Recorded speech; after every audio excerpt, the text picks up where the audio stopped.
Dear friends, if you receive Jesus as your Savior, as your Lord, He shall save you, heal you, forgive you, protect you, bless you, and He shall make you blessing, because He is the Lord of all creation.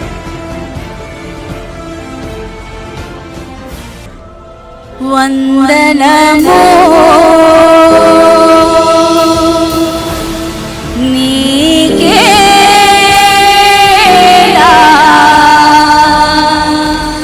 వందనము. నీకు తోడై ఉండి నీవు వెళ్ళు ప్రతి స్థలమందు నిన్ను కాపాడుచు ఈ దేశమునకు నిన్ను మరలా రప్పించదను. నేను నీతో చెప్పినవి నెరవేర్చు వరకు నిన్ను నేను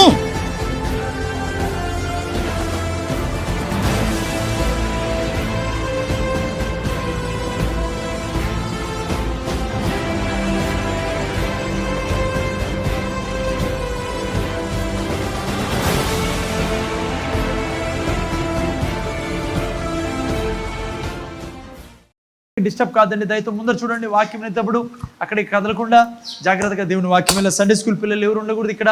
మొత్తం అందరూ సండే స్కూల్ వెళ్ళిపోవాలా. ఓకే 12 ఎవరు మా సండే స్కూల్ టీచర్ ఈరోజు?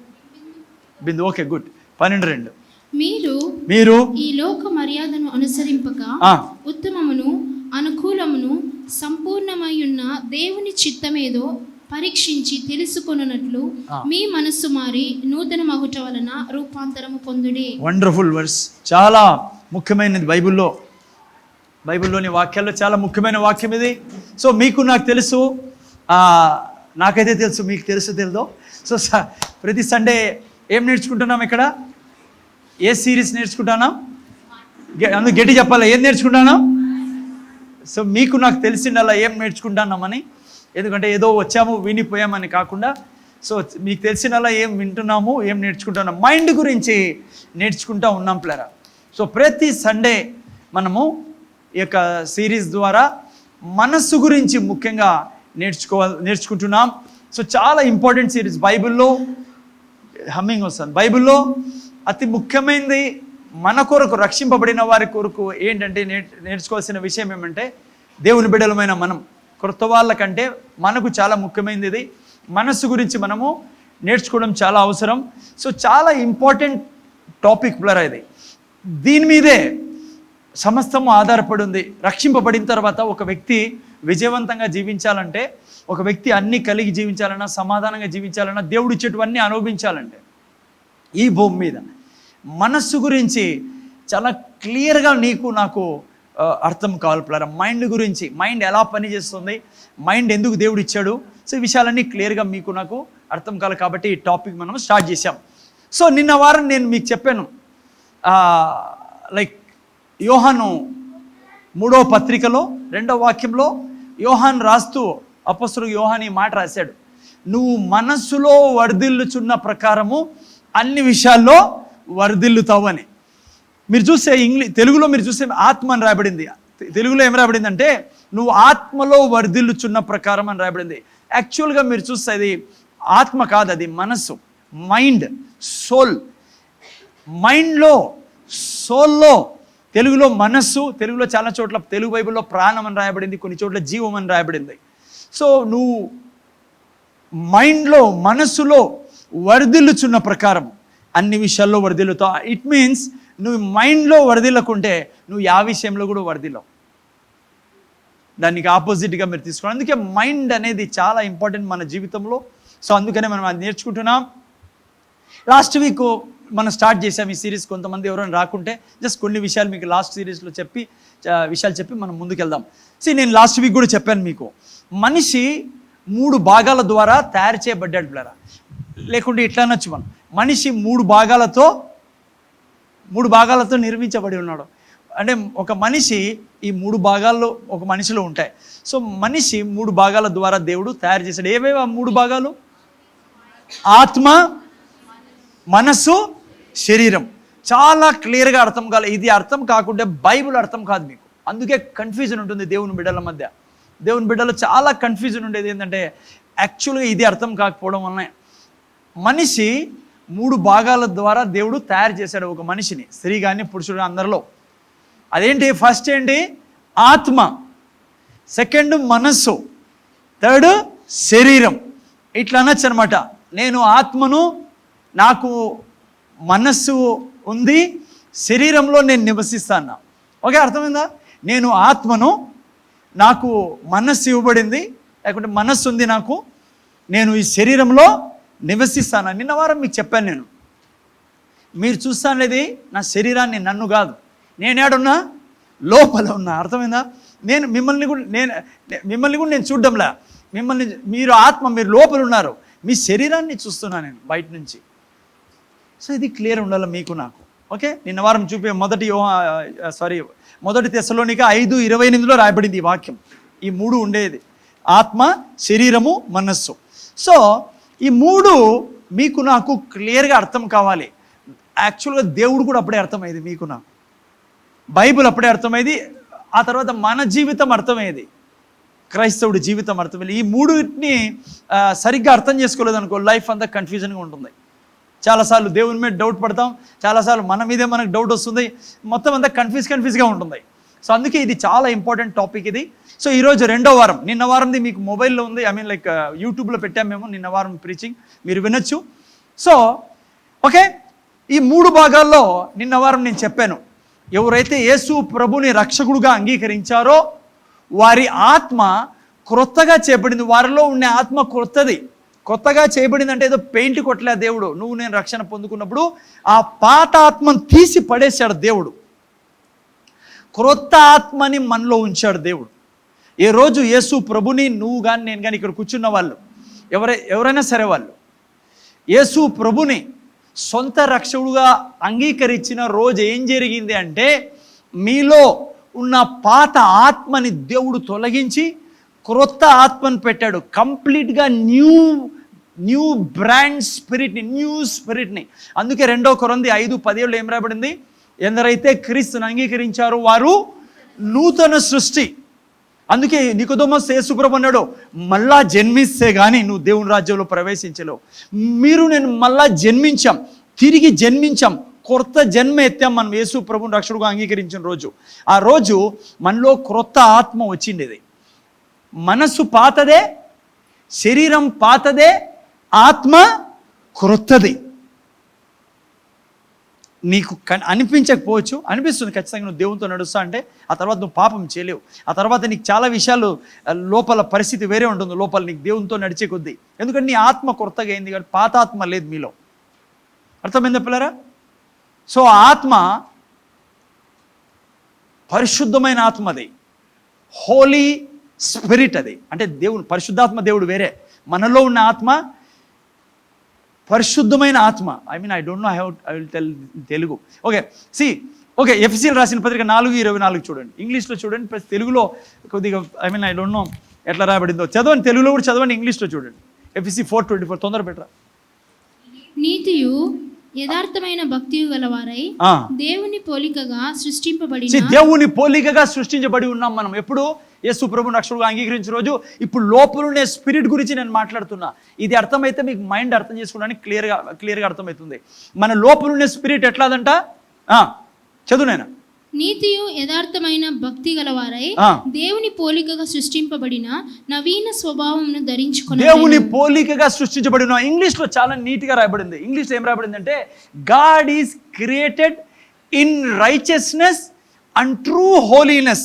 ఇప్పుడు లోపల స్పిరిట్ రైచియస్ స్పిరిట్ ప్లరా, అంతేకాదు హోలీనెస్. అందుకే హోలీ స్పిరిట్ మళ్ళీ పరిశుద్ధాత్మ అనుకుంటే, పరిశుద్ధాత్మ దేవుడు వేరు, ఆయన లోపల ఉన్నాడు మనతో పాటే, మన ఆత్మతో పాటు. నేను మాట్లాడుతున్న మన స్పిరిట్ గురించి. మన స్పిరిట్ కూడా ఎటువంటి స్పిరిట్ అంటే, ఇప్పుడు లోపల ఉండేది true righteousness, true holiness and righteous spirit. అందుకే దేవుడు మనల్ని చాలా ప్రేమిస్తాడు పిల్లరా. ఇది మీకు అర్థం కావాలా? దేవుడు నన్ను ఎప్పుడు చూసినా చాలా ప్రేమ ఆయనకు మనమంటే. ఎందుకు తెలుసా? మనం హోలీ పీపుల్ కాబట్టి. అంతేకాదు, మనం ఎంత నీతిమంతులం మనం.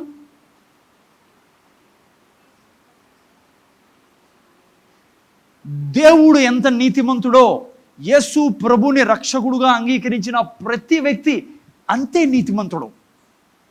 ఇది చాలా మైండ్ బబ్లింగ్. ఇవి దేవుడు అన్నాడు, నా నీతిని వారికి ఇచ్చి ఉన్నానని. అర్థమైందా? 2 కొరింథీ 5:21 ఆయన నీతిగా, ఆయన పాపంగా మారెను, మనం ఏంగా మారినాం? నీతిగా మారినాం. మనం యేసు ప్రభు ఎంత నీతిమంతుడో మీరు నేను అంత నీతిమంతులం. మనం ఎందుకు వెధవ పనులు చేస్తాం మనం మళ్ళీ చెప్తాను మీకు, ఓకే? అది వేరే విషయం. నేను స్పిరిట్ గురించి మాట్లాడుతున్నా. ప్యూర్ స్పిరిట్ మనలో ఉండేది, పరిశుద్ధంగా చేయబడిన, నీతితో నిండిన, జస్టిఫై చేయబడిన స్పిరిట్ మనది. అందుకే మనల్ని దేవుడు చూసినప్పుడు ఎప్పుడు కోపగించాడు పిల్లరా. మనల్ని చూసి మనల్ని చాలా ప్రేమిస్తాడు దేవుడు. ఎందుకు తెలుసా? We are pure people in his sight. అందుకే ఇంగ్లీష్లో చాలా బాగా రాయబడింది, you were created in righteousness and true holiness. ఇంకో విషయం తెలుసా? సో చాలా ఎందుకు ఆ మాటికి చెప్తున్నా అంటే, క్రైస్తవులను కూడా దేవుడికి నా మీద చాలా కోపం. Never he will angry upon you. Already తన కోపం అంతటినీ శిలువ మీద వేసాడు, యేసు ప్రభు మీద. ఇంకెప్పుడు మిమ్మల్ని నన్ను కోప్పడ్డా ఆయన. మీరు నేను సమస్యల్లో పోతానేది ఆయన వల్ల కానే కాదు, ఓకే? సో ఇంకో వాక్యం చూపిస్తాను మీకు తెలుసా పిల్లరా, మన స్పిరిట్ ఎక్కడి నుంచి వచ్చిందో పోన్లే ఇట్లా చెప్తాను. మనం కొత్తగా జన్మించినప్పుడు మనలోకి వచ్చిన ఆత్మ ఎక్కడి నుంచి వచ్చిందో 8:9 చదవండి. సారీ, రోమన్స్ 8:9 ఇంగ్లీష్లో పెట్టిన, తెలుగులో కూడా చదవండి. 8:9 చదవండి. రోమిల్ రాసిన పత్రిక 8:9. దేవుని ఆత్మ మీలో నివసించి ఉన్నాడలా మీరు ఆత్మ స్వభావము గలవారే కాని శరీర స్వభావము గలవారు కారు. ఎవడైనను క్రీస్తు ఆత్మ లేనివాడైతే. చూసారా ఏ ఆత్మ మనలో ఉండేది? ముందర చూడాలా, ఏ ఆత్మ మనలో ఉండేది? యేసు ఆత్మ, క్రీస్తు ఆత్మ మనలో ఉండేది. అంటే ఇంగ్లీష్లో కూడా చదివేస్తాము. I mean like he that raised up Christ from the dead shall also quicken your 9 నువ్వు 11లో హైలైట్ చేసావు. నేను అందుకే 11 but you are not in the flesh but in the spirit, if so be that the spirit of God dwell in you. Now if any man have not the spirit of Christ, he is none of his. అంటే ఇప్పుడు నాలో ఉన్న ఆత్మ ఎక్కడి నుంచి వచ్చిన ఆత్మ? నేను కొత్తగా జన్మించినప్పుడు యేసు ప్రభువుని రక్షకుడుగా అంగీకరించినప్పుడు వచ్చిన ఆత్మ. కరెక్ట్ పదం చదవండి, ఏం రాయబడింది ఆడ? ఓకే, దేవుడు నాకు తెలుసు మీలో క్రైస్ట్ స్పిరిట్. ఓకే, ఈనండి. ఇప్పుడు నువ్వు నేను ఈ లోకంలో జన్మించినప్పుడు మీలో నాలో ఎంటర్ అయిన ఆత్మ ఎక్కడి నుంచి వచ్చిన ఆత్మ? అది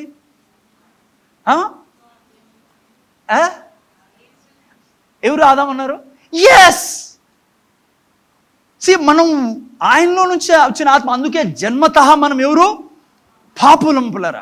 అందుకే ఎవరు నేర్పించేసిన పనులే అబద్ధం చెప్పడం. మనకి పుట్టుకతోనే అలా చేసేటి ముందు పాపంలో ఉన్నప్పుడు, దేవునిలో లేనప్పుడు.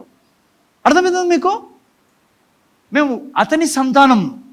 ఇప్పుడు రక్షణ పొందినప్పుడు, నువ్వు నూతన సృష్టి అయినప్పుడు నీలో వచ్చిన స్పిరిట్ ఎక్కడి నుంచి వచ్చింది? Christ spirit. అందుకే మనము యేసు ప్రభు ఎంత నీతిమంతుడో అంత నీతిమంతులం పిల్లరా. యేసు ప్రభు ఎంత పరిశుద్ధుడో మనం పరిశుద్ధులం. మన స్పిరిట్ లోపలున్న స్పిరిట్. అందుకే దేవుడు దాన్ని సీల్ చేశాడు. అది నరకానికి పోదు ఇంకా. ఒక్క ఛాన్సే. ఒక వ్యక్తి రక్షింపబడిన తర్వాత నరకానికి వెళ్ళేది ఒకే ఒక ఛాన్స్ ఉంది. అది జరగనిది, దేవుడు జరగనీడు దాన్ని. హెబ్రీ రాసిన పత్రిక 6లో రాయబడింది. అది కొంతకాలం క్రితం నేను మెమోరియల్ సర్వీస్లో చెప్పా. చాలా కష్టము. ఎవరైతే యేసు ప్రభువుని రక్షకుడు అంగీకరించి పరిశుద్ధాత్మతో నిండి అన్నీ కలిసి తెలిసి అన్నీ చేసుకుని జీవించేవాడు, ఆ వ్యక్తి ఒకవేళ నాకు యేసు ప్రభు రక్షకుడు కాదు, యేసు ప్రభు వద్దు, నేను తిరస్కరిస్తున్నా అని కంప్లీట్గా ఎట్లయితే యేసు ప్రభు రక్షకుడు అంగీకరించాడో తెలిసి ఆ వ్యక్తి యేసు ప్రభుని తిరస్కరించినప్పుడు అప్పుడు ఛాన్స్ ఉంది ఆ వ్యక్తి నరకానికి వెళ్ళేదానికి. లేకుంటే యేసు ప్రభుని రక్షకుడుగా అంగీకరించిన వ్యక్తి heaven bound. He will never ever leave us, not forsake us for ever. ఎప్పటికీ దేవుడు ఇంకా విడిచిపెట్టాడు.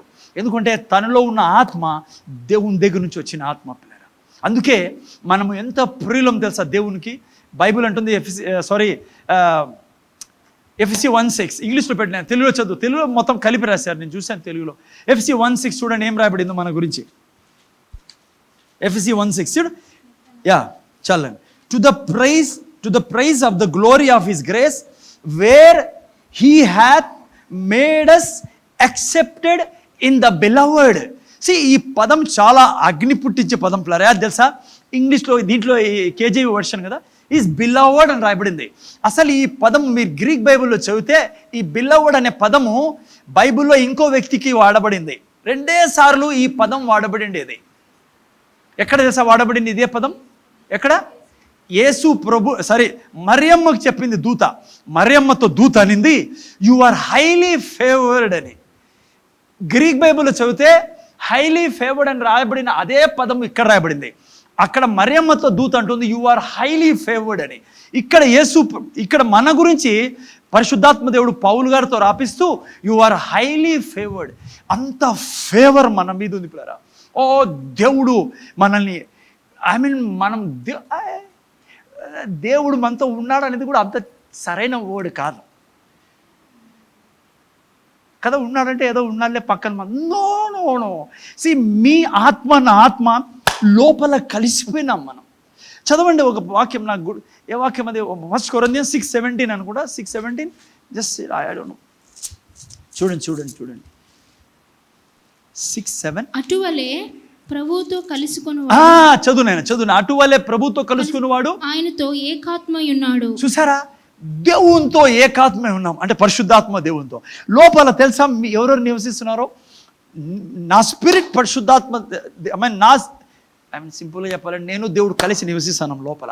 అందుకే యేసుప్రభు అన్నాడు 14వ అధ్యాయంలో యోహాను సువార్తలో, ఎవరు నా వాక్యాన్ని అంగీకరిస్తారో వారిలోకి తండ్రియు నేనును ఇంకెవరున్నారు మూరో ఆయన పరిశుద్ధాత్మ ముగ్గురు వెళ్ళి నివసిస్తాం.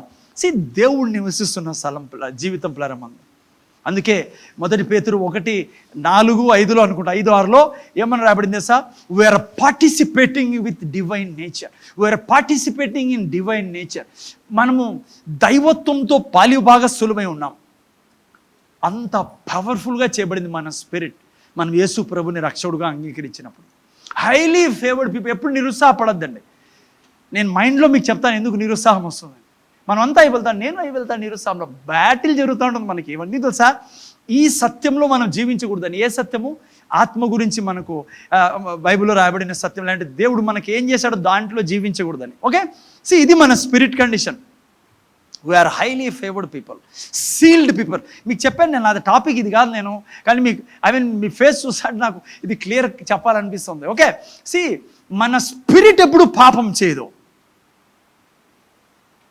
ఎందుకు? మన స్పిరిట్ సీల్ చేయబడింది. 1:13 అనుకుంటే ఎఫెసీయులకు రాసిన పత్రికలో పరిశుద్ధాత్మ ద్వారా సీల్ చేయబడింది. లోపలికి పోదు పాపం ఆత్మలోకి. మనం చేసే తప్పులు పాపం వలన ఎఫెక్ట్ ఎక్కడ పడుతుంది? మైండ్ మీద, బాడీ మీద పడుతుంది. ఓకే, అంతవరకు చాలండి ఈ రోజుకి. ఎందుకంటే నేను మైండ్ మీద పోలే టాపిక్, డైవర్ట్ అయితే. ఓకే, స్పిరిట్ గురించి మీకు క్లియర్ అనుకుంటా. ఓకే, ఏదైనా డౌట్ ఉంటే మీరు మళ్ళీ అడగచ్చు. ఓకే, నెక్స్ట్ అంత సామర్థ్యమైన వాళ్ళం మనం. అందుకే ఈ లోకానికి వెలుగు పిల్లరా మనం. అందుకే ఆకాశం మీద, భూమి మీద, పాతాళం మీద అధికారం కలిగిన వారం మనం. ఈ మైండ్ గురించి మీరు అర్థం చేసుకుంటే మీరు పవర్ రిలీజ్ చేయడం మొదలు పెడతారు. నిజం చెప్తున్నాను పిల్లరా. ఓకే, సరే. మరి మనస్సు గురించి ఏంటి? మనం రక్షణ పొందుకున్నప్పుడు ఆత్మ కొత్తగా చేయబడి మన మనస్సు పాతదే. ఇప్పుడు మనస్సుని, మైండ్ని, లేకుంటే దావి చాలాసార్లు నా ప్రాణమా అంటాడు మనస్సుని. ఓకే, ఈ మనస్సు క్రొత్తగా కావాలంటే ఏం చేయాలా? ఏం చేయాలా? మనస్సుని క్రొత్తగా చేసుకునే బాధ్యత దేవుడు మనకి ఇచ్చాడు. ఎలా కొత్తగా చేస్తాం? యాకోబు 1:21 చదువునైనా ఇంగ్లీష్ కూడా పెడతాను. జేమ్స్ 1:21. Thank you Jesus. చూడండి ఇప్పుడు తెలుగులో చదువునైనా. ఫస్ట్ మనస్సు గురించి మాట్లాడుతున్నాం. ఇప్పుడు మైండ్ని న్యూ చేయాలంటే ఏం చేయాలా? అందుచేత సమస్త కల్మషమును విర్రవీగుచున్న దుష్టత్వమును మాని లోపల నాటబడి మీ ఆత్మలను రక్షించుటకు శక్తిగల వాక్యమును సాత్వికముతో అంగీకరించుడి. తెలుగులో ఆత్మ అని రాయబడింది. ఇట్స్ నాట్ ఆత్మ, it's a soul. Telugu Bible చదివేటప్పుడు కొద్దిగా మనము ఒకవేళ వీలైతే ఇంగ్లీష్ బైబిల్ కూడా పెట్టుకోండి. ఎందుకంటే ఈ స్పిరిట్ సోల్ బాడీని చాలా కొద్దిగా ట్రాన్స్లేషన్లో కొద్దిగా సోల్ జగ స్పిరిట్ జగలో సోల్ అట్లా ఈ రెండు కన్ఫ్యూజన్ ఉంటుంది చాలా. హోలీ స్పిరిట్ దగ్గర మన స్పిరిటా హోలీ స్పిరిటా అర్థం కాదు. కొద్దిగా ఇంగ్లీష్ బైబుల్ ఏమంటే ఇప్పుడు లేటెస్ట్ వస్తాను బైబుల్ బాగా కొద్దిగా మార్క్ చేసి పెట్టారు. Okay, no problems. ఇంగ్లీష్లో చూడండి ఏం రాబడిందో. Wherefore lay apart all filthiness and fluidity of naughtiness and receive with meekness the engrafted word which is able to save your souls. మనస్సుని బాగు చేసుకునే విధానం ఏంటి? మనస్సుని కొత్తగా చేసుకునే విధానం. ఎస్, ఆత్మ ఎంత పరిశుద్ధమైందో, ఆత్మ ఎలా ఉందో అలా నా మనస్సుని, నీ మనస్సుని కూడా మనం చేసుకోవచ్చు. ఏ విధంగా? వాక్యము ద్వారా. ఓకే, దాని గురించే ప్రతి వారం మాట్లాడాలా, నేను డీటెయిల్లోకి వెళ్తా. కానీ ఇది మాత్రం తెలుసుకోవాలి మీరు. ఆత్మను ఆయన పరిశుద్ధపరిచాడు, మనస్సును పరిశుద్ధపరుచుకునే బాధ్యత మీకు నాకు ఇచ్చాడు. ఏ దాని ద్వారా? వాక్యం ద్వారా. మీ మనస్సు వాక్యంగా మారిపోవాలి యాక్చువల్గా. అప్పుడు నీ మనస్సు కూడా ఆత్మలాగా క్రొత్తగా చేయబడుతుంది. ఓకే, శరీరం గురించి నిన్న వారం చెప్పాను. శరీరం ఎప్పుడు కొత్తగా అవుతుంది? శరీరము యేసు ప్రభు ఆకాశం మీదకి వచ్చినప్పుడు, తెలుసు కదా ర్యాప్చర్లో. ఓకే, మీకు పాతోలు కాబట్టి అందరూ తెలిసిన విషయం ఇది, మళ్ళీ లోపల పోవాల్సిన అవసరం లేదు. ఎప్పుడైతే ఆయన ఆకాశం మీదకి వస్తాడో, మొదటి కొరింథీయులు నిన్న వారం చూసుకున్నాం, 15వ అధ్యాయం 51, 52, 53, 54, 55 వాక్యాలు రాయబడింది. ఏం రాయబడింది? ఎప్పుడైతే ఆయన అక్కడ బూర ఊదబడుతుందో, ఆకాశం మీదకి వస్తాడో, మనం ఏం దేహం తొడుక్కుంటాం? మహిమగల దేహం తొడుక్కుంటాం పిల్లరా. అప్పటి వరకు ఈ శరీరము అలా మహిమగల దేహంగా మార్చుకోలేగా ఉండొచ్చు, బలంగా ఉండొచ్చు, సంతోషంగా ఉండొచ్చు ఈ శరీరంలో, తృప్తిగా ఉండొచ్చు ఈ శరీరంలో. అర్థమైందా? అనారోగ్యం మనకు లేదు, దారిద్ర్యం లేదు. నిన్న శుక్రవారం నేను చూపించాను. యేసు ప్రభు ఏమై ఉన్నాడు? ఐశ్వర్యవంతుడును. ఆ తర్వాత ఏం రాయబడిందమ్మా? Is in the glory and riches. మహిమ, ఘనత, ఐశ్వర్యం కలిగిన వాడు ఆయన. ఆయన జాయింట్ హెడ్స్ మనము, అంటే ఆయన ఆస్తికంతా మనం కూడా వారసులం. ఆయన సైన్ చేసేసాడు, మనం కూడా సైన్ చేసే కొద్దీ మనం ఆయన అన్నీ అనుభవించడానికి అర్హులం. అందుకే ఆయన చనిపోయినది బీదరికం ఇచ్చేదానికి కాదు. ఆయన ధనికుడు అయ్యిండు, మన కొరకు ఆయన ఏమాయను? బీదగా ఆయన. ఓకే, సో శరీరాన్ని ఎప్పుడు కొత్తగా చేయబడుతుంది? యేసు ప్రభు ఆకాశం మీదకి వచ్చినప్పుడు. ఇది 3 భాగాలు మనిషి యొక్క జీవితంలో. ఓకే, సో అర్థమైంది కదా? ఆత్మ కొత్తగా అయిపోయింది, మనస్సుని మనం ప్రతి క్షణము, ప్రతి గంట, ప్రతిరోజు కొత్తగా చేసుకోవాలా, అదే పని. 3వది మన దేహము, శరీరం ఆయన వచ్చినప్పుడు కొత్తగా చేయబడుతుంది. ఓకే, సో అది బ్యాక్గ్రౌండ్ ప్లేయర్. నిన్న వారు ఆల్రెడీ కవర్ చేసే ఇవన్నీ. సో ఈరోజు నుంచి మనం మైండ్ గురించి నేర్చుకోబోతున్నాం. రోమిల్ రాసిన పత్రిక 12:2 ఇంకోసారి చదువునైనా ఒకసారి జాగ్రత్త చదవండి. థ్యాంక్ యూ జై. మీరు ఈ లోక మర్యాదను అనుసరింపక ఉత్తమమును, అనుకూలమును, సంపూర్ణమునై ఉన్న దేవుని చిత్తమేదో పరీక్షించి తెలుసుకొనున్నట్లు మీ మనస్సు మారి నూతన మగుట వలన రూపాంతరము పొందుడి. ఓకే, నేను వివరించి ఈ వాక్యం గురించి, ఈ వాక్యమే ఇంకా మనకు లాస్ట్ వరకు చాలా ఇంపార్టెంట్ వాక్యం. మీరు నేను మన మనస్సుని రూపాంతరం చెందేటట్లా చేయాలా, అయినా మార్పు చెందాలా. అప్పుడు ఏమవుతుంది? ఇక్కడ రాయబడింది, దేవుని చిత్తాన్ని నెరవేరుస్తామని. ఓకే, జాగ్రత్తగా వినండి. ఎప్పుడైతే ఆదాము పాపం చేశారో, ఆదాము అవ్వలో, అమ్మ ఇంటానో జాగ్రత్తగా వినండి, మైండ్ అర్థం కాకుండా పోతుంది మీకు. 1 గంట ఇచ్చేసేయండి దేవునికి. ఇంకా మీద మీరు పోయిన తర్వాత ఇడ్లీ తింటారో, ఏం తింటారో, చికెన్ తింటారో, సో దాని గురించి పోకండి. మీకు చెప్తాను ఈరోజు వాడు ఏమేమి చేస్తాడు. మైండ్ గురించి జాగ్రత్త అర్థం చేసుకుంటే మీ జీవితమే వేరే ఉంటుంది. ఓకే, ఆదాము పాపం చేసినప్పుడు దేవుడి నుంచి కట్ ఆఫ్ అయ్యారు ఇద్దరు. మనిషి దేవుడి నుంచి దూరం అయిపోయాడు, వారి ఆత్మలో చనిపోయారు వాళ్ళు. ఒక రకంగా చెప్పాలంటే ఎస్, అంటే భౌతికంగా చనిపోలేదు కానీ వారి ఆత్మ దూరం అయిపోయింది దేవునికి. అంతేకాకుండా నేను మళ్ళీ వస్తాను దాని గురించి, ఇప్పుడు మళ్ళీ దాంట్లో పోకూడదు, ఏంది స్పిరిట్ గురించి. ఓకే, నేను మైండ్ గురించి మాట్లాడాల. అంతేకాకుండా వాళ్ళ మైండ్ కూడా స్పాయిల్ చేయబడింది పిల్లరా. అంటే ఓ రకంగా స్పాయిల్ అంటే అద్దం మీద రాయేసి కొడితే ఏమవుతుంది? అద్దము చిట్లు, అది గుర్తుపెట్టుకుని పిక్చర్. మైండ్ కూడా దాదాపు ఖరాబ్ అయిపోయింది, చెడిపోయింది మనిషి యొక్క మైండ్. ఆత్మ దూరం అయిపోయింది దేవునితో, మనస్సు కూడా పాడు చేయబడింది. అంతవరకు దేవునితో ధైర్యంగా నడిచేవాళ్ళు, దేవునితో మాట్లాడేవాళ్ళు, దేవునితో సంతోషంగా ఉండేవాళ్ళు, జ్ఞానం కలిగి ఉండేవాళ్ళు. వాళ్ళ లైఫే వేరే ఉండేది పిల్లరా. మీకు బాగా తెలుసు, పాతోళ్ళకి నేను చాలాసార్లు వివరించి చెప్పేవి. అయితే ఈ క్షణమందు వారి మనస్సు కూడా పాడైపోయింది. అందుకే చూడండి, అంతవరకు దేవునితో నడిచే వాళ్ళు పారిపోయారు, అక్కడి నుంచి పారిపోయి దాక్కున్నారు. వారిలో భయం వచ్చింది. మైండ్లోనే, నేను వారం చెప్పాను, మైండ్లో ఎమోషన్స్ అన్నీ ఎక్కడ ఉంటాయి, మైండ్లో ఉంటాయి. ఓకే, సో భయం వచ్చింది. ఆ తర్వాత వారిలో అనుమానం వచ్చింది దేవుని మీద. ఆ తర్వాత వాళ్ళు అనుకున్నారు, ఇంకా ఈయన వద్దు, మాకు మా ఇష్టానుసారం బ్రతుక్కుందామని. సో మీరు చూస్తే భూమి మీదే పరిపాలన చేయడానికి పుట్టించాడు దేవుడు మనిషిని. ఆకాశం మీద, భూమి మీద సమస్తం నీకు ఇచ్చాను. స్వర్గం ఒకటి ఆయన పెట్టుకున్నాడు. సమస్తాన్ని ఎవరి చేతికి ఇచ్చాడు? మనుషుల చేతికి ఇచ్చాడు కదా. మనం కీర్తన 8వ అధ్యాయం చదివితే కింద రాయబడింది. ఈవెన్ 1వ అధ్యాయం ఆదికాండం 26, 27, 28 రాసి చదివితే మీకు తెలుస్తుంది. సమస్తం మీద హెడ్ మనం, సృష్టి అంతటి మీద మన మీద హెడ్ ఎవరు? దేవుడు. ఓకే, అది. కానీ ఏమేమి చూసారా, అటువంటి వాడు ఏంగా తయారయ్యాడు? మైండ్ చెడిపోయింది పిల్లరా. ఆలోచించే విధానం రాంగ్లోకి వెళ్ళిపోయారు. అందుకే చూడండి ఎంత తెలివితేటలు వచ్చేసాయో, వెంటనే పాపం చేస్తూనే ఆయనకి ఆకులతో బట్టలు తయారు చేసుకున్నారు. ఎంతసేపు ఉంటాయేమో ఆకులతో బట్టలు. మనం అనంతపురంలో బాధ తెలుసు, ఎందుకంటే ఎండ ఎక్కువ వస్తుంది కాబట్టి. ఇమాజిన్ చేయండి ఎట్లుంటుందో పరిస్థితి. ఎంతసేపు ఉంటాయి అవి. అక్కడికి వెళ్ళిపోయాడు మనిషి. ఏంటి దానికి అర్థము? దానికి అర్థం అంటే, ఇక దేవుడు అవసరం లేదులే, నా జీవితాన్ని నేను మేనేజ్ చేసుకోగలను, నేను బ్రతుక్కుంటాను అనే ఆలోచనలకు వెళ్ళిపోయారు వాళ్ళు. పాపం అదే చేసేది. అందుకే చూడండి ఈరోజు మనిషి పరిస్థితి అలా ఉండేది. ఎందుకు తెలుసా? దేవుడు అవసరం లేదనుకుంటున్నాడు మనిషి, ఆయన లేకుండానే ఉండగలను అనుకుంటున్నాడు. అందుకే రోమిలు రాసిన పత్రిక 1వ అధ్యాయం కొద్దిగా రెఫర్ చేస్తాం. 1వ అధ్యాయం నుంచి కొన్ని వాక్యాలు మీకు చదవాలి. 20-21 వాక్యం చదవండి. కొన్ని విషయాలు మనం చూసుకుందాం. అక్కడి నుంచి మనస్సు చెడిపోవడం వల్ల మనిషి ఏంగా తయారయ్యాడు. మొదటి రోమిలు రాసిన పత్రిక 1వ అధ్యాయం 20-21 చదువు నాయన. ఆయన అదృశ్య లక్షణములను, సౌండ్ పెట్టాలి నేను అన్నిట్లో కూడా, ఆయన అదృశ్య లక్షణములను అనగా ఆయన నిత్య శక్తియు దేవత్వమును జగదుత్పత్తి మొదలుకొని సృష్టింపబడిన వస్తువులను ఆలోచించుట వలన తేటబడుచున్నవి గనుక వారు నిరుద్ధరులై ఉన్నారు.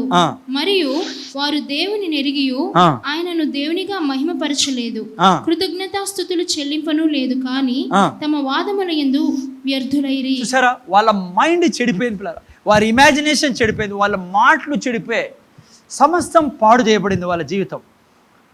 దేవుడు అవసరం లేదని దేవుడు లేకుండా బ్రతుక్కుంటాం అనుకుంటాను. అందుకే ఈ భూమి మీద మనుషుల పరిస్థితి అలా ఉంది. మనం కూడా అలా ఉంటే ముందు, ఇప్పుడు కాదు అనుకోండి కదా. దేవుడు లేకుంటే మనిషి ముందుకు పోలేడు పిల్లలు. ఎవరో ఒక వ్యక్తి అడిగే ఈ ప్రశ్న వేశాడు, ఏనండి జాగ్రత్తగా, సార్ దేవుడు ఎందుకో మనిషిని 6వ దినం సృష్టించాడు? మొదటి దినమే సృష్టిస్తే ఎంత బాగుండేదా? మొదటి దినం మనిషిని సృష్టించాడు అనుకోండి, ఏమయ్యేది? మనిషి భూమి మీద ఉండేవాడు కాదు, నీళ్ళల్లో ఉండాల్సిందే, కాపురము. తెలుసా మీకు ఎందుకో? ఎప్పుడు సృష్టించాడు దేవుడు? ఎప్పుడు భూమిని సపరేట్ చేశాడు? మొదటి దినం తర్వాత. ఓకే, ఇమాజిన్ చేస్తాం, దేవుడు 2వ దినం మనిషిని సృష్టించుంటే ఏమయ్యేది? వెంటనే దేవుని కంప్లైంట్ చేసేవాడు, ఏమైనా నువ్వు సృష్టించావు, మాకు తిండి ఆకలి అవుతుంది, నీళ్లు దప్పికైతానే, వేర్ ఈజ్ మై ఫుడ్? అప్పుడు దేవుడు అనేవాడు, అయ్యో మనిషి అయిపోయినానే, అవును నీకు ఆకలి అవుతుంది కదా. అట్లా దేవుడు చేయడు. ఓకే, అందుకే 2వ దినం కాదు, బహుశా 3వ దినం సృష్టించడం ఏమైంది? చీకట్లో ఉండేవాడు, ఎవరు మంచివాడు, చీకట్లో ఉండేది లైట్ అండ్ సూర్యుడు చంద్రుడు ఎప్పుడు సృష్టించాడు దేవుడు?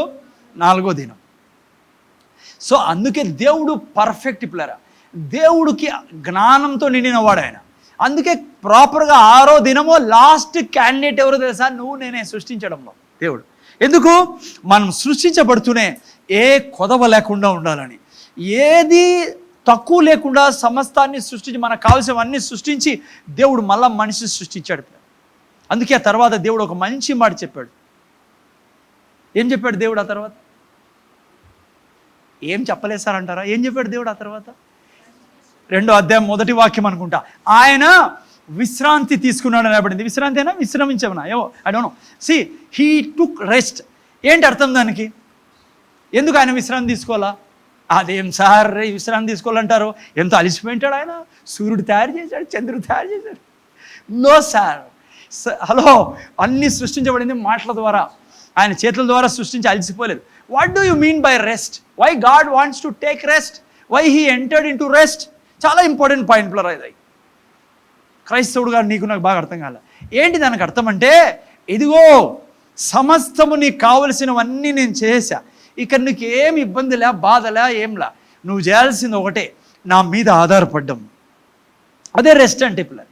డిపెండ్ అపాన్ మీ, జస్ట్ నా మీద ఉండు. నువ్వు నీకు అన్నీ సప్లై చేసే బాధ్యత నాది.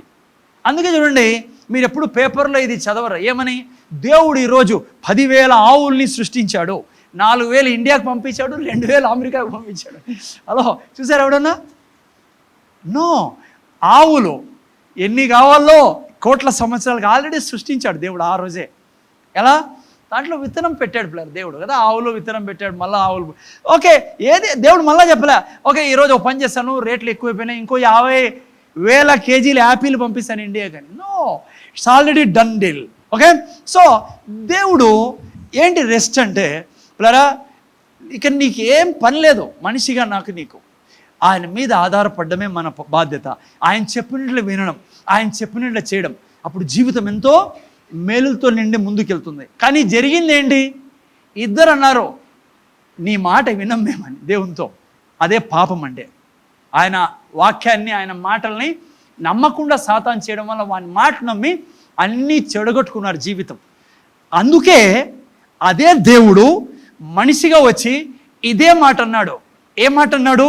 భారం మోసుకొంచున్న సమస్త జనులారా నా ఎద్దుకు రండి, ఏమిస్తా? చాలామంది అనుకుంటారు యేసుప్రభు దొరికిపోతే రోగం బాగవుతుంది, ఏదో ఏమవుతుంది, అన్నం పెడతా, లేదంటే ఉద్యోగం ఇప్పిస్తాడు, పెళ్ళిళ్ళు చేస్తాడు. నో సార్, నీకు సర్వం ఇచ్చేదానికి ఆయన వచ్చినది. అందుకే యేసు ప్రభు ద్వారా మళ్ళా మనం రెస్ట్లోకి ఎంటర్ అవుతాం. మీరు హెబ్రీ రాసిన పత్రిక తీకండి, ఇంట్లోకి వెళ్ళి చదువుకోండి. 4 హెబ్రీ రాసిన పత్రిక 4, 9, 10లో చదివితే ఈ వాక్యం రాబడింది.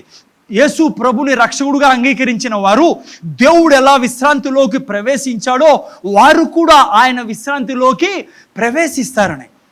యేసు ప్రభు ద్వారా మనం విశ్రాంతిలోకి ప్రవేశించాం పిల్లరా. అందుకే యేసు ప్రభు వచ్చి అన్నాడు, ఏమి తిందుమా, ఏమి తాగుదుమా, ఇంకేముంది, ఏం ధరించుకుందుమా, చింతించకుడి, మీ తండ్రికి తెలుసు మీకు ఏం కావాలో. మీరు నేను చేయాల్సింది ఏమి? 2 పనులు. ఆదాము ద్వారా పోగొట్టుకున్నాం, తిరిగి యేసు ప్రభు ద్వారా రెండు తెచ్చుకోవచ్చు. ఏంటి అవి? నీతి, ఆయన రాజ్యం. నీతిలో ఆయన నీతి వెతకండి అంటే నువ్వు దేవుని ఎదుట నిలబడలేకపోతున్నావు. నీతి సంపాదించుకునేదానికి నువ్వు పరుగులెత్తు. అంటే నీ జీవితంలో నీతి ఎలా వస్తుందో దాన్ని తెలుసుకో. ఎలా వస్తుంది నీతి మన జీవితంలో? యేసు ప్రభు ద్వారా మనం నీతిమంతులుగా చేయబడుతున్నాం. రాజ్యం ఏంటి? ఆయన చెప్పిన విధంగా మనం ముందుకు అడుగేయడం. ఎందుకంటే ఆయన రాజు, ఆయన రాజ్యంలో నివసిస్తున్నాం. అప్పుడు ఏమైందంట? ఇవన్నీ మనకు సమకూర్చబడతాం. మనమేం పరిగెత్తాల్సిన పనుల, శ్రమ పడాల్సిన పనుల. ఓకే, సో ఎక్కడున్న పాయింట్? ఓకే, అందుకే ఆరో రోజు అందుకే మనం సృష్టించాడు. ఎందుకంటే తన మీద ఆధారపడ్డాం. ఆదాము అవ్వలు ఏం చేశారు? నువ్వు లేకున్నా కూడా బ్రతుక్కుంటాంలే అన్నారు. అదే ఈరోజు మనిషి చేస్తాడు. తన మైండ్ సాతాను పాపం ద్వారా అలా చెడిపోవడం వలన ఈరోజు మనిషి యొక్క వ్యవహారం అట్లుంది. ఎట్లుంది? 2-3 వాక్యాల ముందు చదువునాను. అదే మొదటి రోమిల రాసిన పత్రిక 20-22 చదువుకుందాం. చూడండి ఏం జరుగుతుందో. 22-23 వాక్యాలు రోమిల రాసిన పత్రిక. ఓకే, నేనే చదివేస్తానులేండి మీకు. వారి అవివేక హృదయం, అదే మైండ్ ఏమైందంట? ఆత్మ, మైండ్ మొత్తం అంధకారమయమాయను, తాము జ్ఞానులమని చెప్పుకొని బుద్ధిహీనులైరి. వారు అక్షయుడగు దేవుని మహిమను క్షేమగు మనుషుల యొక్కయు, పక్షుల యొక్కయు, చతుష్పాద జంతువుల యొక్కయు, పురుగుల యొక్కయు ప్రతిమా స్వరూపంగా మార్చిరి. దేవుణ్ణి ఏంగా మార్చేశారు? పురుగులుగా, పక్షులుగా మార్చేశారు. కారణము మైండ్ భ్రష్టు పట్టిపోయింది పిల్లలు. తెలుగులో అంటే భ్రష్టు పట్టిపోయింది అంటారు కదా, స్పాయిల్డ్ కదా. ఎప్పుడు వరకైతే ఒక వ్యక్తి యేసు ప్రభుని రక్షకుడుగా అంగీకరించడో, క్రొత్త ఆత్మ తనలోకి రాదో, ఆ మనిషి జీవితం మారదు. రక్షణ పొందుకొని ఆ తర్వాత మనస్సు మార్చుకోవడం వలన తిరిగి దేవుని యొక్క దీవెనలోకి వెళ్ళొచ్చు. ఈవెన్ మీరు నేను కూడా రక్షణ పొందుకున్న మీరు నేను కూడా ఆత్మ క్రొత్తగా అయింది, కానీ మన మనస్సును మార్చుకోవాల. లేకుంటే మనం కూడా సారసారు లోకంలో ఉన్నవారు జీవించినట్లు జీవిస్తూ ఉంటాం. ఎందుకో తెలుసా? ఆత్మ క్రొత్తదే, మనస్సు పాతదే ఉంది కాబట్టి. అందుకే మనస్సు మార్చుకోవడం మనకు చాలా అవసరం. ఎలా మనసు మార్చుకోవాలో ఈ వారం నుంచి మనం చూసుకుంటా ఉన్నాం. నిన్న వారమే స్టార్ట్ చేసామనుకోండి. ఓకే, సో అందుకనే పిల్లలు వాళ్ళు ఆ పరిస్థితిలో ఉన్నారు. బయట ఎందుకో తెలుసా ఇదంతా జరుగుతూ ఉండేది? ఏమైందంటే ఇక్కడ వారు దేవుని యొక్క అక్షయుడగు దేవుని మహిమను క్షేమగు పక్షుల్లోకి జంతువుల్లోకి రకరకాలుగా మార్చేసి పెట్టేశారు. మనం చూస్తాం, మనం కూడా అటు నుంచి వచ్చామనుకోండి కదా. ఆ తర్వాత ఏం జరిగింది? దానివల్ల ఇంకా కింద మీరు చదివితే 28 తర్వాత ప్రతి చెడ్డ పని ఈరోజు భూమి మీద జరుగుతుందే, దానికి కారణం ఏమో తెలుసా? దేవుడి నుంచి దూరం అయిపోయాడు మనిషి, ప్లస్ తన మనస్సును కూడా సాతాను పాడు చేసి, మనస్సులో ఇప్పుడు సాతాను పని చేయడం వలన, దేవుడు లేకపోవడం వలన ఈ చెడ్డ పనులు చేస్తాను. సో అందుకే వినండి జాగ్రత్తగా, వారి మనస్సు అంధకారమయమై ఉందని చెప్తుంది బైబిల్. అందుకే ఇక్కడ ఒక పాయింట్ నేను మీకు చెప్పాలని ఈ యొక్క వాక్యాన్ని చదివించా. జాగ్రత్తగా వ్యవహరించాలి మీరు నేను కూడా. ఎక్కడ? ఇతరుల దగ్గర సువార్త చెప్పేటప్పుడు. ఈరోజు మీకు ఎంతవరకు తెలుసు తెలీదో కానీ నాకు కొంతవరకు తెలుసు, మరి అంతా నేను టీవీ చూడను. చాలా ప్రాబ్లమ్స్లో ఉన్నారు దేవుని బిడ్డలు ఈరోజు.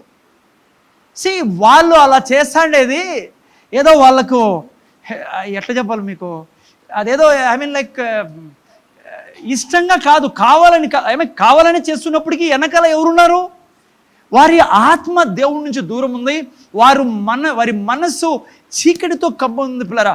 అందుకే వాళ్ళు విగ్రహారాధన చేసేది. మీరు నేను పోయి వాళ్ళని ఇష్టానుసారం మాట్లాడడం చాలా తప్పు పిల్లరా. విగ్రహారాధన తప్పే, నేను కాదన్నాను. But they are not in themself, they are in the hands of, I mean ఇంకేం చెప్పాలి మీకు, నేను ఇది రికార్డ్ అయిపోతాడు బయటికి. హలో, మీరు నేను అర్థం చేసుకోవాలి. ఊరికే పోయి దెబ్బలు తింటాను చాలామంది. మనం దెబ్బలు తింటాం, మనకు చెడు జరుగుతుంది, అన్యాయం చేస్తారు. ఎందుకంటే సాతాను ఉన్నాడు ఈ లోకంలో, వాడు మనుషుల్ని ప్రేరేపించి మన మీదకి లేని సమస్యలు తీసుకొస్తాడు. వాడు యేసయ్య నుంచే స్టార్ట్ అయ్యింది, ఐ మీన్ యేసుప్రభు ఆదాం నుంచే స్టార్ట్ అయింది వాడి పని. మిమ్మల్ని వదలడు వాడు. కానీ మంచి కారణం ఉండాలి పిల్లరా మనం దెబ్బలు తింటాము అంటే. ఎందుకు పోయి విగ్రహారాధన గురించి మాట్లాడతారు? ఎవరు మాట్లాడారు బైబిల్లో విగ్రహారాధన గురించి? ప్రవక్తలు ఇజ్రాయెల్ జనాంగంతో మాట్లాడేవారు. ఎందుకు ఇజ్రాయెల్ జనాంగంతో విగ్రహారాధన గురించి మాట్లాడేవారు? ఎందుకంటే ఇజ్రాయెల్ జనాంగానికి తెలుసు ఎవరు దేవుడు, దేవుడు ఎవరో వాళ్ళకి తెలుసు. నువ్వు నేను పోయి మాట్లాడుతానే వాళ్ళకి పాపం దేవుడు ఎవరో తెలియదు వాళ్ళకు. అది కాక వెనకలా పని చేస్తున్న అనేక శక్తులు. అందుకే ఎక్కడ పోయి అట్లా కొంతమంది క్రైస్తవులు ఇంట్లో కాలు పెడతాను, ఫస్ట్ ఇది తీసేసాయి, దేవుని ఉగ్రత వస్తుంది, దేవుడు చంపేస్తాడు మరి. వాళ్ళకి ముందే టెన్షన్లో ఉన్నారు, నువ్వు పోయి టెన్షన్ ఎలా పెడతావు? తప్పు అది. ఐ మీన్ ఇంకా కొంతమంది పోటీ పడుతుంటారు, మీ దేవుడు నా దేవుడు అని. దేర్ ఈజ్ ఓన్లీ వన్ దేవుడు. నువ్వే కలగజేస్తున్నావు ఇతరులందరినీ లేని డిబేట్ పెట్టుకొని. ఎప్పుడు డిబేట్లో నువ్వు డిబేట్ పెడితే నేను ముందే చెప్తాను, నువ్వు ఓడిపోతావు. ఎందుకంటే లైట్ లేనిది, వాళ్ళలో ఆత్మీయ వెలుగు లేనిది, పరిశుద్ధాత్మ దేవుడు లేనిది ఎవరు యేసు ప్రభుని ప్రభు అనరు. ఎందుకు మనం అనవసరంగా టెన్షన్ పెట్టుకుంటున్నాం? ఎందుకు అనవసరంగా వాళ్ళని బాధ పెడతాం? నువ్వు నేను చేయాల్సింది ఒక్కటే, దేవుని ప్రేమ గురించి చెప్పు. వారిని కన్విక్ట్ చేసేదానికి ఇంకో ఆయన పని. అది ఎవరి పని? అది పరిశుద్ధాత్మ దేవుని పని. నువ్వు పోతూనే విలన్గా తయారు కాదు, వాళ్ళ ముందర దయ చూపు. యేసుప్రభు అన్నాడు మీరు లోకానికి వెలుగని. ఏంది వెలుగు? మీరు ఎక్కడ ఏంది వెలుగంటే? వారి మీద దయ చూపాలా, మనం ప్రేమ చూపాలా. చాలా ఓర్పు అవసరం. లేకుంటే నువ్వు సువార్త చెప్పడం మానేసే కానీ ఊరికే గలీజ్ చేయొద్దండి. అంటే మీరు చేస్తానని కాదు, మీకు తెలిసి ఏం చెప్తాను నేను. There are so many people like వాళ్ళ మీద ఎంత దయ, ఎంత కనికరం ఉండాలి తెలుసా మనకు. మన కనికరం అంతా ఎవరి మీద చూపిస్తామని, ఎవరికి ఎందుకు ఇచ్చిన దేవుడు దయ చూపు, కనికరం చూపు, ఆత్మఫలాలు ఎందుకు ఇచ్చిన దేవుడు లోపల? ఆత్మ మనలో ఉన్న కొత్త ఆత్మలో ఈ ఫలాలన్నీ ఉన్నాయి తెలుసా మీకు. ఎందుకు బయట రావచ్చు చూసుకుందాం. So we should have compassion. నిన్న వారమో చెప్పాను, ఎందుకు యేసుప్రభు నాడు ఒక చెంప మీద కొడితే ఇంకో చెంప చూపిమని. ఎందుకంటే ఆయన మనతో కలిసి పని చేస్తాడు. ఆయన లేకుంటే ఈ చెంప కాదు, ముఖం అంతా శరీరం అంతా పగలు కొడతారు వాళ్ళు. ఆయన మనతో ఉన్నాడు, పని చేస్తున్నాడు. కాబట్టి మనం ఒక చెంప కొట్టినప్పుడు ఇంకో చెంప చూపించినప్పుడు ఆయన మాట్లాడతాడు వాళ్ళతో. ఒక మైలు వెళ్ళమన్నప్పుడు యేసుప్రభు నాడు ఇంకో మైలు వెళ్ళమని. ఏం అర్థం దానికి? నేను వాళ్ళని కన్విక్ట్ చేస్తా. మన దగ్గర నిజమైన దేవుడు లేకుంటే మన బలాన్ని ఉపయోగించవచ్చు పిల్లరా, టెర్రరిస్టుల మాదిరి లేకుంటే ఇంకా మిగతా వాళ్ళ మాదిరి. We are not like that. God is working with us. ఆయన ఒకవేళ నీకు కొట్టి వెళ్ళిపోవచ్చు వాళ్ళు, but God will speak on behalf of you. ఆయన కన్విక్ట్ చేస్తాడు ఖచ్చితంగా. గొప్ప రిజల్ట్ చూడాలంటే మీరు నేను మనకు చాలా అవసరము. దేవుడు ఏం చెప్తున్నాడో ఆ విధంగా అడుగు లేయడం ఈ భూమి మీద, ఇతరులతో మాట్లాడడం. పిల్లరా, మీ బలం నా బలంతో ఎవరు రక్షింపడరు. నీ బలం నా బలంతో ఎవరు చర్చిలకు రారు. నాకు దేవుడు చాలాసార్లు చెప్పాడు, నేను చాలాసార్లు దేవుడు ప్రభువా చీరలు ఖాళీ ఉండే ఇంకా రాలే అంటే నీ పనే అది అంటాడు దేవుడు. నా పని చీరలు నింపడము, చర్చి నింపడం. నీ పని నన్ను ప్రేమించడం, నన్ను నమ్మడం. సో అది ఆ రోజు వదిలేసాను నా డిస్కరేజ్మెంట్. అండ్ పాస్టర్లు చాలాసార్లు నా ఫ్రెండ్స్ చాలా డిస్కరేజ్ అవుతా అంటారు. ఐ సెడ్ లార్డ్, నువ్వా దేవుడివి, ఆయన చింతించద్దు అంటున్నాడు. Leave it for God. ఇప్పుడు ప్రెజెంట్ వర్షిప్ చెప్పేటప్పుడు దేవుడు నాతో you worship me, I will take care other things. నాకు తెలుసులేండి ఏం చెప్పాడు, అని మీతో అవసరం చెప్పేదానికి. ఓకే, సి ఎక్కడో మనము you will need to show compassion just చాలా దయ చూపాల పిల్లరా, కనికరం చూపాలా. ఇంటికి వచ్చి ప్రార్థన చేయండి వాళ్ళ కోసం. బైబిల్ చెప్తుంది యుగదేవత వారి మనోనేత్రాలకు గుడ్డితనం కలగజేసింది. నువ్వు పోయి ఇంకా లేనిది ఆడ లోడబెడితే ఎట్లా వాళ్ళని? వాళ్ళు బంధించబడి ఉన్నారు. మీకు తెలుసు ఆత్మీయ లోకంలో ఏం జరుగుతుందో. ఇంట్లో ప్రార్థన, ప్రభువా తండ్రి నలుదిక్కు నుంచి పంపించు, దయచూపు తండ్రి. దయచూపు అని కూడా చెప్పకూడదు. నేను పొరపాటున కొన్ని మాటలు మాట్లాడుతూ ఉంటాను ప్రీచింగ్లో అలవాటై. నువ్వేంది చెప్పాలా ఆయనకి దయచూపని, ప్రాణమే ఇచ్చిన అతనికి. కానీ మనం డైలాగులు కొద్దిగా అట్లా మనం మాట్లాడి దేవునికి ఏదో సలహా ఇస్తాటం. అట్లాగా ప్రార్థన చేసింది. కృతజ్ఞతలు తండ్రి, నీ కుమారుని పంపించి రక్తం కారేటట్లు చేసావు, రక్తం చిందించేట్లు చేసావు, వాళ్ళని రక్షించావు తండ్రి. నీ కృతజ్ఞతలు. ఏ ఒక్కరు నశించి నరకానికి పోకుండా అందరినీ వెతికి రక్షించే దేవుడివి తండ్రి. వారి మనోనేత్రాలు గుడితనం కలగజేసింది సాతాను శక్తులు. వాళ్ళతో మాట్లాడుతున్నా యేసు నామములో దురాత్మల్ని దూరం పొమ్మని ఆజ్ఞాపిస్తుంది. దేవుడు చెప్పొద్దని, దురాత్మలు పారదోలు ప్రభు అని. అందుకే చాలా జ్ఞానం కలిగి ఉండాలి, ఏం చెప్తానో ఏం చెప్పకూడదని. దయ్యాలు పారదోలే బాధ్యత ఎవరిది? మనది. ప్రార్థనలో ప్రాపర్గా ఉండాలి. ఆయన పని ఆయన చేస్తా అంటాడు, ఆయన పని ఆయనకి చెప్తా ఉండండి, మన పని మనం చేస్తాం. ఆ టైంలో అలా యేసు నామములో ఆజ్ఞాపిస్తున్నా ప్రతి చీకటి శక్తి దూరం పొమ్మని వాళ్ళ జీవితాల నుంచి. పరిశుద్ధాత్మ తండ్రి కృతజ్ఞతలు. మంచి దేవుడు నువ్వు, ఎంత ప్రేమిస్తానో తండ్రి వారిని. నాయన నువ్వు మాట్లాడే దేవుడు తండ్రి, కృతజ్ఞతలు తండ్రి. అంటే నువ్వు విశ్వాసాన్ని రిలీజ్ చేసినావు అనుకో, నీ విశ్వాసాన్ని బట్టి ఆయన ఏం చేయాలా? వాళ్ళతో మాట్లాడాలి, పరిస్థితులు కలిగజేస్తాడు. సో ఓకే, అది విషయం. ఓకే, సో వాళ్ళ మనస్సు అలా ఉంది కాబట్టి అలా చేస్తున్నారు. బ్యాక్గ్రౌండ్ తెలిసేలా చూడండి. ఇప్పుడు డాక్టర్ల దగ్గర పోండి. మీరు నేను డాక్టర్ ఎవరైనా అసహించుకుంటారు మనల్ని కదా? ఈ యొక్క పస్ ఏమంటారు తెలుగులో, పోతానా బాడీలో నుంచి వాళ్ళు ఎప్పుడు అసహించుకోరు కదా. నర్సులు కానీ డాక్టర్లు కానీ మీరు చూసేటప్పుడు వాళ్ళు ఎంతో సేవ చేస్తారు మనకి. ఎందుకు తెలుసా? రూట్ కాజ్ తెలుసు వాళ్ళకి. రూట్ కాజ్ ఏంటి? లోపల ప్రాబ్లం గురించి ఆలోచిస్తూ అంటారు వాళ్ళు డాక్టర్లు. అందుకే డాక్టర్ల దగ్గర పోతూనే వాళ్ళని మనం సేవ చేస్తారు. ఎందుకంటే వాళ్ళు రూట్ కాజ్ అందుకే మనం ఎవరితో మాట్లాడుతున్నా రూట్ కాజ్ తెలిసిన మనకు. ఏంటి రూట్ కాజ్?